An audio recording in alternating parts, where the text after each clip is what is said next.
The call comes just as I'm about to head out for my morning jog.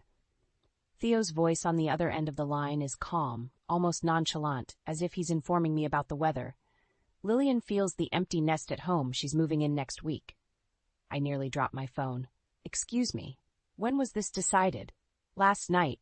Mom's been struggling since Dad passed, and I think it's best if she's with family. And you didn't think to discuss this with me first? I can feel my blood pressure rising. Marin, she's my mother. Where else is she supposed to go? That's not the point, Theo. We're supposed to be a team. You can't just make unilateral decisions like this. Look, it's just for a little while, until she gets back on her feet. It won't be that bad. But I know better. I've seen how Theo gets around his mother, how he transforms from the man I married into a docile little boy, eager to please. I take a deep breath, trying to quell the panic rising in my chest. Fine, we'll talk about this when I get home. Great. Love you. I don't respond, just end the call and stare at my phone. This isn't the first time Theo has made a major decision without me, but it's definitely the most egregious. I think back to our wedding day, how Lillian had insisted on controlling every detail, from the guest list to the color of the napkins. I had chalked it up to typical mother-of-the-groom behavior, but now I see it for what it was, a sign of things to come. I start my jog, my feet pounding against the pavement as my mind races. How am I supposed to deal with Lillian living under my roof? The woman who constantly criticizes my cooking, my decorating choices, my career. I think about the inheritance my grandmother left me, the money I had been saving for a down payment on a house of our own. With Lillian moving in, that dream feels further away than ever. By the time I get back home, I'm drenched in sweat and no closer to a solution. Theo is already at work, so I'm left to my own devices as I try to figure out how to accommodate our new house guest. I start by clearing out the guest room, boxing up the exercise equipment and craft supplies that have accumulated over the years. As I'm doing so, I come across a photo album from our wedding. I flip through the pages, my eyes landing on a picture of Theo and Lillian dancing together, identical smiles on their faces. It hits me then, the realization that I will always be an outsider in my own marriage, that Theo will always put his mother's needs before my own. I close the album and shove it back into the box, my jaw clenched tight. Something has to change. I can't keep living like this, constantly playing second fiddle to a woman who doesn't even like me. I finish clearing out the room and head to the kitchen to start on dinner. As I chop vegetables, my mind churns with the beginnings of a plan. I may not be able to stop Lillian from moving in, but I'll be damned if I let her take over my life. The memories of our wedding day flood back as I sit at the kitchen table, nursing a cup of coffee. It was supposed to be the happiest day of my life, but even then, the cracks were starting to show. I remember Lillian's disapproving frown as she surveyed the reception hall, her eyes lingering on the simple centerpieces I had chosen. "Are you sure this is what you want, dear? It's a bit quaint." I had forced a smile, determined not to let her ruin my big day. "It's perfect, Lillian, just what Theo and I wanted." But even as I said the words, I could feel Theo's hand tighten on my arm, a silent warning to play nice. Looking back, I can see how Theo's charming facade had blinded me to his true nature. The way he would dismiss my opinions with a laugh and a pat on the head, as if I were a child. The way he would always defer to his mother's wishes, no matter how unreasonable. I take a sip of my coffee, the bitter taste matching my mood. I had thought marriage would be a partnership, but instead I find myself playing the role of a subordinate, constantly bowing to the whims of my husband and his mother. The sound of the front door opening jolts me out of my thoughts. Theo strides into the kitchen, his suit impeccably pressed and his hair perfectly coiffed. He looks every inch the successful investment broker, but I know the truth behind the polished exterior. "How was your day, honey?" he asks, his tone dripping with false sincerity. "Fine," I reply, my voice clipped. "Just trying to figure out where to put all of Lillian's things." Theo's smile falters for a moment before he recovers. "I'm sure we'll find a place for everything. Mom's not bringing that much." I bite back a scoff. I've seen the moving trucks parked outside Lillian's house, the endless stream of boxes and furniture being loaded up. And where exactly are we supposed to put it all, Theo? This house isn't big enough for 3 people and a lifetime's worth of possessions. Theo's eyes narrow, his voice taking on an edge. We'll make it work, Marin. Mom needs us right now. And what about what I need? I ask, my voice rising. What about our plans for the future, the house we were going to buy? Theo slams his hand down on the counter, making me jump. Damn it, Marin. Can't you think of anyone but yourself for once? My mother just lost her husband. She needs her family. I stare at him, stunned by the outburst. In all our years together, I've never seen Theo lose his temper like this. I am thinking of our family, Theo, but right now it feels like you're only thinking of yours. Theo takes a deep breath, his jaw clenched tight. I don't have time for this. I have to go pick up Mom. He grabs his keys off the counter and storms out of the house, leaving me alone with my thoughts. I sink back into my chair, my head in my hands. How did we get here? How did I let things get so out of control? But even as I ask myself the questions, I know the answer. I let Theo and Lillian steamroll over me, too afraid of rocking the boat to stand up for myself. Well, no more. I may not be able to stop Lillian from moving in, but I won't let her dictate my life. I won't let Theo treat me like a doormat any longer.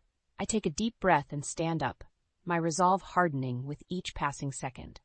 It's time to take back control of my life, one way or another. The next few days are a whirlwind of activity as I prepare for Lillian's arrival. I clean the house from top to bottom, rearrange furniture to make room for her belongings, and stock the fridge with all of her favorite foods. But no matter how much I do, it never seems to be enough. This room is awfully small, Lillian sniffs as I show her the guest room, and the decor is so bland. I bite my tongue, reminding myself that she's just lost her husband. I thought we could go shopping for some new bedding and curtains, make it feel more like home. Lillian waves a dismissive hand. I suppose that will have to do, for now. As the days go by, Lillian's presence in the house becomes increasingly suffocating.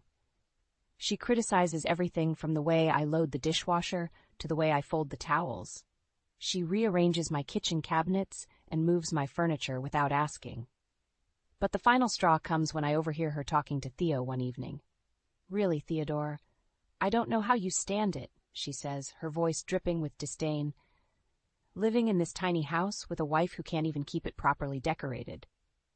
I feel my blood boil as Theo's response floats down the hallway. I know, Mom, but what can I do? Marin is stubborn. You need to put your foot down, Lillian insists. Take control of the situation. You're the man of the house, after all. I can't listen to any more. I storm into the living room, my eyes blazing with anger. How dare you? I hiss at Lillian. This is my home, and you have no right to come in here and start making demands. Lillian looks at me with a smirk. Oh, please, this isn't a home. It's a shoebox, and you, my dear, are hardly qualified to be running it. I turn to Theo, expecting him to defend me, but he just stands there, his eyes fixed on the floor. Theo? I prompt, my voice shaking. Are you going to let her talk to me like that? Theo finally looks up, his expression unreadable. Marin, please, don't make this harder than it needs to be. I stare at him in disbelief. Harder than it needs to be? Your mother just insulted me in my own home, and you're taking her side? I'm not taking anyone's side, Theo argues. I just think we all need to calm down and find a way to make this work. I shake my head, hot tears stinging my eyes. I can't believe this. I can't believe you. I turn and flee the room, slamming the bedroom door behind me.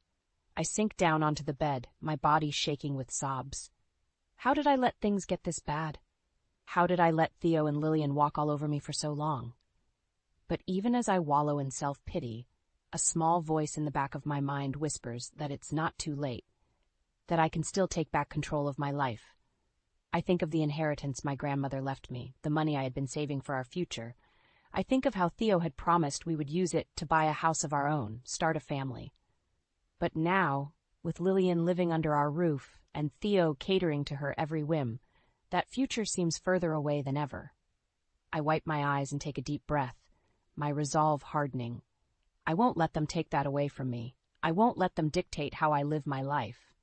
I reach for my phone and dial a number I never thought I would need. Hello, I say when the receptionist answers. I need to speak with a lawyer. It's about my husband. The meeting with the lawyer is eye-opening, to say the least. I sit in his office, my hands clasped tightly in my lap as he looks over the documents I've brought with me. "It seems your husband has been less than forthcoming about his financial situation," the lawyer says, his brow furrowed. "Based on these bank statements, his investments are not nearly as lucrative as he's led you to believe." I feel a sinking sensation in the pit of my stomach. "What do you mean?" The lawyer sighs, leaning back in his chair. "Mrs. Bridges, I believe your husband has been using your inheritance to fund his mother's lifestyle. The money he claims to be investing is actually being funneled into her accounts." I stare at him in shock, my mouth hanging open. That can't be true. Theo wouldn't do that to me. The lawyer gives me a sympathetic look. "I'm afraid the evidence suggests otherwise. Your husband has been systematically draining your joint accounts for months." I feel like I've been punched in the gut. All this time, I thought Theo and I were working towards a common goal, a future together. But now I see that he's been lying to me, using me for my money. I think back to all the times he's dismissed my concerns about our finances, telling me not to worry, that he had everything under control. How could I have been so blind? I leave the lawyer's office in a daze, my mind reeling with the implications of what I've learned. When I get home, I find Theo and Lillian in the living room, sipping tea and chatting like old friends. "Marin, there you are," Theo says, his voice all false cheer. "I was just telling Mom about our plans for the weekend." I feel a surge of anger course through me. "What plans, Theo? The ones where you take more of my money to fund your mother's shopping sprees?" Theo's face goes white, his eyes widening in shock. "What are you talking about?" I throw the bank statements down on the coffee table. "I'm talking about how you've been lying to me, stealing from me, using my inheritance to pay for your mother's extravagant lifestyle." Lillian scoffs, rolling her eyes. "Don't be so dramatic, Marin. Theo is just being a good son, taking care of his family." I whirl on her, my eyes blazing. Taking care of his family? By stealing from his wife? By betraying my trust? Theo stands up, his hands held out in a placating gesture. "Marin, please let me explain." But I'm done listening to his excuses. "Explain what, Theo? How you've been using me all these years? How you never really loved me at all?" Theo's face hardens, his voice growing cold. "Don't be ridiculous. Of course I love you. But Lillian is my mother. I have to take care of her." I shake my head, tears streaming down my face. "No, Theo, you have to take care of your wife. You have to be honest with me, respect me. But you've done none of those things." I turn to leave, but Theo grabs my arm. "Marin, wait, we can work this out." I yank my arm away, my voice trembling with rage. "No, we can't. Not anymore. I won't be your doormat any longer. I won't let you and your mother control my life." I storm out of the room, my heart pounding in my chest. I know what I have to do now. I have to take back control of my life, my future. And I know just where to start. The next morning, I'm back in the lawyer's office, a plan forming in my mind. I've spent the night tossing and turning, my anger and hurt fueling my determination to make Theo and Lillian pay for what they've done. "I want to file for divorce," I tell the lawyer, my voice steady despite the butterflies in my stomach. "And I want to make sure Theo can't touch a penny of my inheritance." The lawyer nods, his expression serious. "Based on what you've told me, we have grounds for a strong case. Theo's financial infidelity is a clear violation of your prenuptial agreement." I feel a flicker of hope at his words. When Theo and I got married, I insisted on a prenup to protect my inheritance. At the time, he had laughed it off, telling me we would never need it. Now, I'm grateful for my foresight. "What about Lillian?" I ask, my jaw clenching at the thought of my mother-in-law. "Can we prove she was involved in the fraud?" The lawyer hesitates for a moment before answering. "It may be more difficult to implicate her directly, but we can certainly make a case for her being a beneficiary of Theo's actions. If we can show that she knew about the misappropriation of funds and did nothing to stop it, we may be able to hold her accountable as well." I nod, my mind racing with possibilities. I want to make sure she doesn't get a dime of my money. She's been living off of me for too long. "We'll do everything we can to ensure that doesn't happen," the lawyer assures me. "In the meantime, I recommend you start gathering any evidence you can find of Theo's financial misdeeds. Bank statements, receipts, anything that shows a pattern of misconduct." I leave the office with a newfound sense of purpose, my steps lighter than they've been in months. When I get home, I find Theo in the kitchen, his face drawn and haggard. "Where have you been?" he asks, his voice tight with accusation. "I've been calling you all morning." I shrug, my expression cool and composed. "I had some errands to run, not that it's any of your business." Theo's eyes narrow, his mouth twisting into a sneer. "Everything you do is my business, Marin. You're my wife." I laugh, the sound harsh and bitter. "Your wife? Is that what you call someone you lie to and steal from?" Theo takes a step towards me, his fists clenched at his sides. "I did what I had to do to take care of my family. My mother needed help, and I provided it. With my money," I spit back, "without my knowledge or consent. That's not taking care of your family, Theo. That's betrayal." Theo's face reddens, his voice rising to a shout. "You're one to talk about betrayal. Running off to see a lawyer behind my back, plotting against me." "Plotting against you?" I echo, my own voice rising to match his. "You're the one who's been plotting, Theo. Plotting to use me, to drain me dry. Well, guess what? The jig is up. I know everything, and I'm not going to take it anymore." Theo takes a step back, his expression wary. "What are you saying, Marin?" I take a deep breath, my heart pounding in my chest. "I'm saying I want a divorce, Theo. I want you and your mother out of my life for good." Theo stares at me, his mouth hanging open in shock. "You can't be serious." I meet his gaze, my eyes hard and unyielding. "Oh, I'm serious, Theo. Dead serious, and I'm just getting started." The next few weeks are a blur of legal proceedings and emotional upheaval.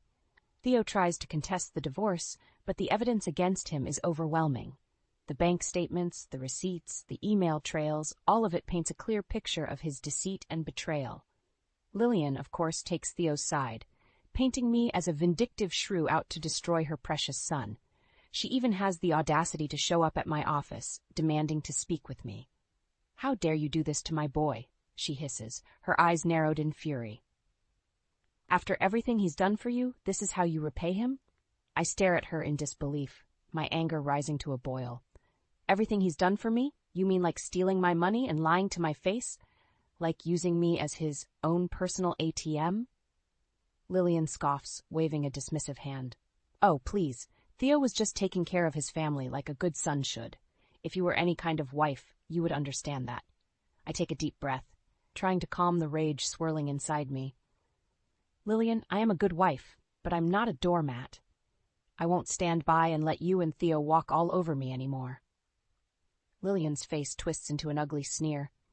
"You think you're so high and mighty, don't you? With your fancy job and your big inheritance. Well, let me tell you something, Missy. You're nothing without Theo. Nothing." I feel a cold smile spread across my face. "That's where you're wrong, Lillian. I'm everything without Theo, and I'm going to make sure the whole world knows it." Lillian's eyes widen in surprise, but before she can respond, I turn on my heel and walk away, my head held high. That evening, I sit down with the lawyer and make a plan. I've spent years keeping quiet about Theo's misdeeds, protecting his reputation for the sake of our marriage, but now I have no reason to hold back. "I want to expose him," I tell the lawyer, my voice trembling with emotion. "I want everyone to know what kind of man he really is." The lawyer nods, his expression grim. "We can leak the evidence to the press, to his colleagues, to anyone who will listen. But Marin, I have to warn you, this could get ugly. Theo and Lillian won't go down without a fight." I take a deep breath, my resolve hardening. "I know, but I'm ready for a fight. I'm done being a victim." The next day, the story breaks in the news. Investment broker accused of fraud. The headlines scream. Wife exposes years of financial abuse. The response is immediate and explosive. Theo's colleagues desert him in droves, his clients pulling their accounts and demanding answers. Even his own firm throws him under the bus, issuing a statement condemning his actions and distancing themselves from the scandal. Lillian, of course, is beside herself with rage. She shows up at my door, her face twisted in fury. "You vindictive bitch," she screams, her voice shrill and hysterical. "How could you do this to us? To your own family?" I stare at her, my expression cold and unyielding. "You stopped being my family the moment you betrayed me, Lillian, the moment you put your own selfish desires above my well-being." Lillian's face crumples, tears streaming down her cheeks. "Please, Marin, don't do this. We can work it out. We can find a way to fix this." I shake my head, my voice steady and calm. There is no fixing this, Lillian. You and Theo made your choices, and now you have to live with the consequences. I close the door in her face, my heart racing with a mixture of fear and exhilaration. I know the road ahead won't be easy, but for the first time in years I feel free. Free from Theo's lies, free from Lillian's manipulations, free to finally live my life on my own terms. The fallout from the scandal is swift and merciless. Theo loses his job, his clients, his reputation. Overnight, he goes from a successful investment broker to a pariah, shunned by everyone who once admired him. Lillian, too, feels the sting of public disgrace. Her social circle turns their backs on her, canceling invitations and whispering behind her back. She becomes a ghost in her own community, a cautionary tale of what happens when you cross the wrong person. I watch it all unfold with a grim sense of satisfaction.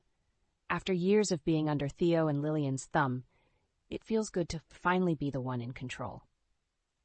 But even as I savor my victory, I know that my work is not yet done. I arrange a meeting with Lillian, determined to have one final confrontation. She arrives at the coffee shop looking haggard and worn, her once perfect hair and makeup now disheveled and unkempt. "What do you want, Marin?" she asks, her voice flat and defeated. "Haven't you done enough already?" I lean back in my chair, my expression calm and composed. "I just wanted to make sure you understand the full extent of what you and Theo have done, the lives you've ruined, the trust you've betrayed." Lillian's eyes flash with anger. "You act like you're so innocent in all of this, like you didn't benefit from Theo's success just as much as we did." I nod, acknowledging the truth in her words. "You're right, Lillian. I did benefit from Theo's success, but I never knew the true cost of that success. The lies, the deceit, the betrayal." Lillian looks away, her jaw clenching tight. We did what we had to do to survive, to maintain our lifestyle. I lean forward, my voice low, and intense. "But at what cost, Lillian? Your integrity, your self-respect, your relationship with your son?" Lillian's eyes fill with tears, her lower lip trembling. "Theo will never forgive me for this, for letting him down." I feel a flicker of sympathy for her, but I push it aside. "That's not my problem, Lillian. You made your choices, and now you have to live with the consequences." I stand up to leave, but Lillian grabs my arm, her fingers digging into my skin. "Please, Marin, don't do this. Don't destroy us completely." I wrench my arm away, my voice cold and unyielding. "You destroyed yourselves, Lillian. I just shone a light on the truth." I walk away, my head held high. I know that my journey is not yet over, that there will be more obstacles and challenges to come. But for now, I feel a sense of peace and closure, knowing that I have taken back control of my life. The divorce is finalized a few months later, and I walk out of the courthouse a free woman.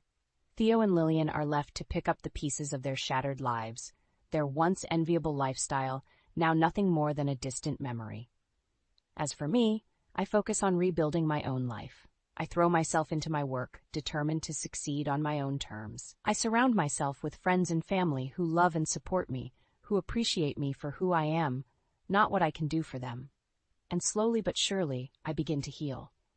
The pain and anger that once consumed me start to fade, replaced by a newfound sense of strength and resilience. I know that I will never forget what Theo and Lillian did to me, but I also know that I will not let it define me. I am more than just a victim of their lies and betrayal. I am a survivor, a fighter, a woman who knows her own worth and will never again settle for less than she deserves. And that, in the end, is the sweetest revenge of all.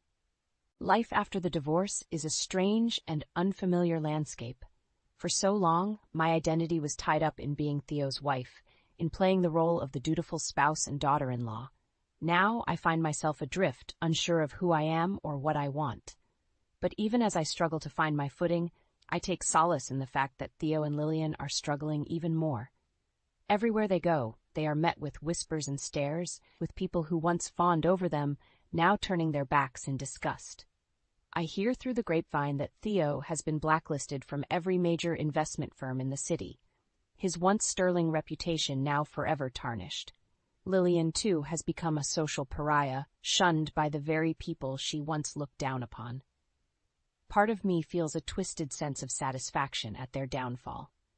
After all the pain and betrayal they put me through, it feels like justice to see them finally facing the consequences of their actions. but another part of me knows that revenge is a hollow victory. It may feel good in the moment, but it doesn't change what happened. It doesn't erase the years of lies and deceit, the trust that was so brutally shattered. And so I focus on moving forward. I throw myself into my work, taking on new projects and challenges that push me out of my comfort zone. I start seeing a therapist, working through the trauma and pain of my failed marriage. Slowly but surely, I begin to rebuild my life. I make new friends, people who value me for who I am, not what I can do for them. I take up new hobbies, exploring parts of myself that I never had the chance to before. And as I do, I start to realize that my marriage to Theo was not the end of my story. It was just one chapter, a painful and difficult one, but one that I survived. And now, I have the chance to write a new chapter, one filled with hope and possibility. One day, I run into Lillian at the grocery store. She looks older than I remember, her face lined with worry and regret. For a moment, we just stare at each other, unsure of what to say. Finally, Lillian breaks the silence. "Marin, I know I have no right to ask for your forgiveness. What Theo and I did to you was unforgivable." I nod, my expression guarded. "You're right, Lillian. It was unforgivable." Lillian takes a deep breath, her eyes filling with tears. "I just wanted to say that I'm sorry. I know it doesn't change anything, but I need you to know that." I feel a flicker of something in my chest. Not quite forgiveness, but perhaps a glimmer of understanding. "Thank you, Lillian. I appreciate you saying that." We stand there for a moment longer, two women whose lives were once so intertwined, now nothing more than strangers. And then, without another word, we go our separate ways. As I walk out of the store, I feel a sense of lightness, as if a weight has been lifted from my shoulders. I know that I will never forget what Theo and Lillian did to me, but I also know that I no longer need to carry the burden of their betrayal. I am not the same woman I was when I married Theo, and I never will be again. But that's okay, because the woman I am now is stronger, wiser, and more resilient than I ever thought possible. I am rebuilding not just my life, but my very soul, and with each passing day, I am one step closer to the person I was always meant to be. It's not an easy journey, but it's one that I am finally ready to take. And as I walk out into the bright sunlight, I feel a sense of hope and possibility that I haven't felt in years. The future is wide open, and for the first time in a long time, I am excited to see where it will take me.